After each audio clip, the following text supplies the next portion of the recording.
friends, welcome back to my channel. So today I'm going to be sharing a really simple and easy book bin label tutorial.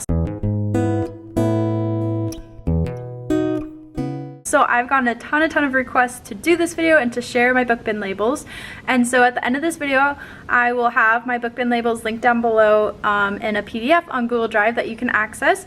I was not able to share them editable because it was like too big of a file, you can't download it.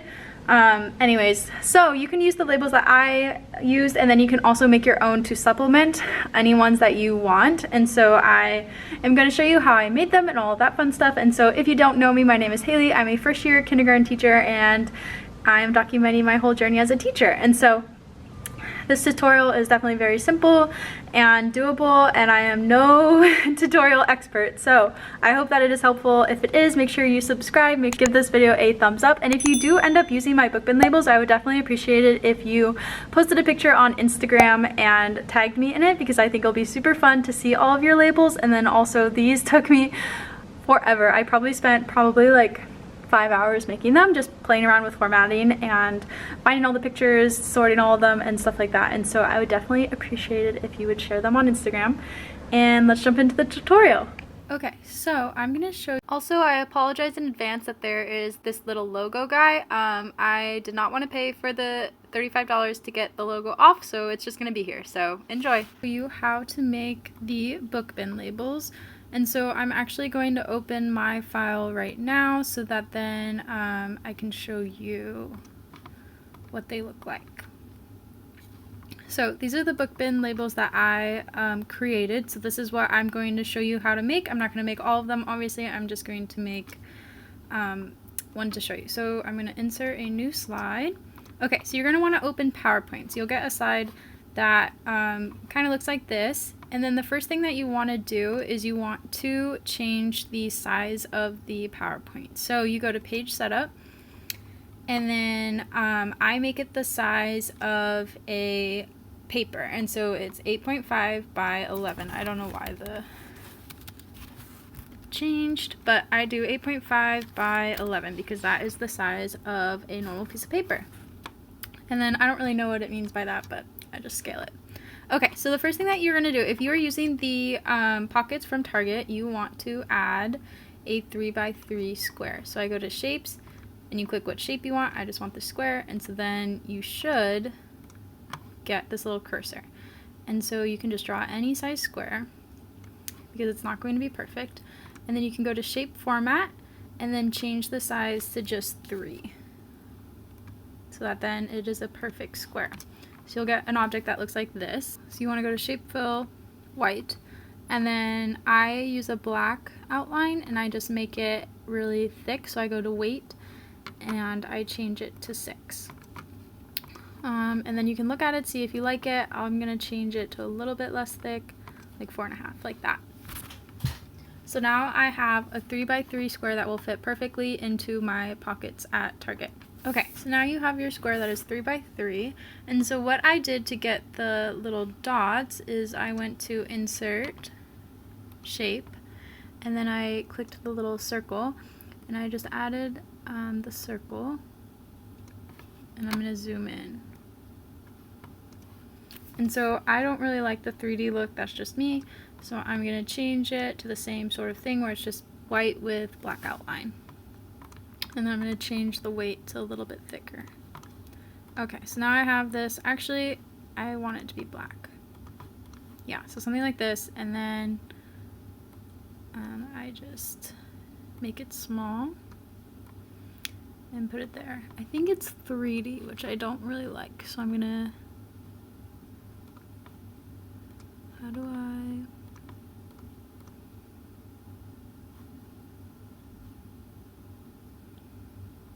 interesting. Okay, so there's this little dot now. And so what you can do is you can just copy this and then paste it. And so I'm using Control V on a Mac and Control C. And so now I can just put them all into a line as far as I want them to go.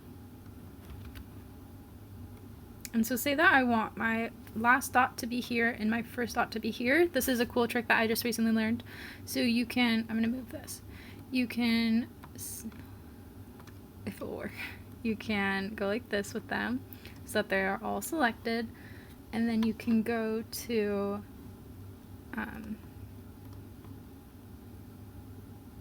align and go distribute horizontally, and then it will distribute them between your furthest left and your furthest right. So then they are equally spaced, and now I can move this back. I'm using my mouse for the first time, so that's why it's kind of like janky. Okay, so then I have this, and so now you can draw a text box and use whatever font you want. I don't remember which font I used for these, but I really like Hello Big Deal. It's free on TBT, so I'm just going to use that. And then I can type, let's do Junie B. Jones. And so I countered this problem where, you know, it'd obviously be too big, so then I kind of just played around with it and made it how I liked it. If it would work. I don't know why my computer's being so finicky right now. What in the world? Okay, so I'm going to select all these, move them down, add this guy back up, and then move this back.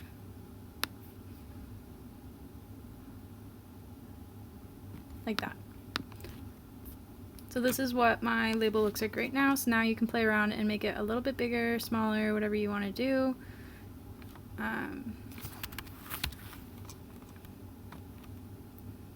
So like that. So like that looks good to me. And so how I got the images from the internet, so you would just open Chrome and I would search Junie B. Jones, and then the key is to put PNG because that means that the background is going to be transparent, or at least that's what you want, and doesn't always end up like that. And then you go to images, and then you can search for one that you like. So like say I like this one.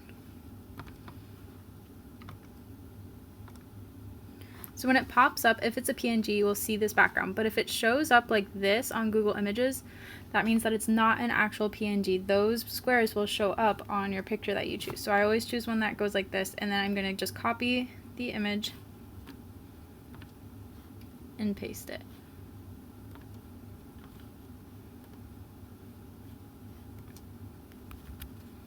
And then she's going to show up super huge. So I'm going to zoom out and resize her. And then I just didn't really care if it covered up one of the circles. I wasn't that like crazy about making sure that she didn't cover a dot.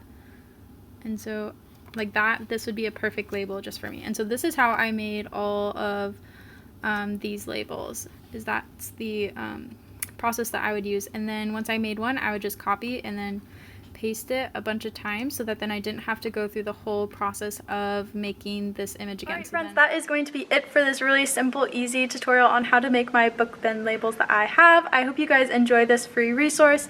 It definitely took me a really long time, so I hope that some of you guys enjoy it and use them. I'm going to show you what my labels look like in my classroom so that then you know how I ended up doing them and how I ended up using them, and yeah.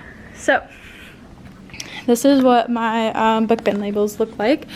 So because of the sizing, you can print them off to fit exactly into these Target labels. And so these are just what they look like. And I absolutely love them. I think they turned out perfect. They're really easy, clear to see, and they're perfect for all ages. And I love that they all have pictures. And so you can just see how they turned out.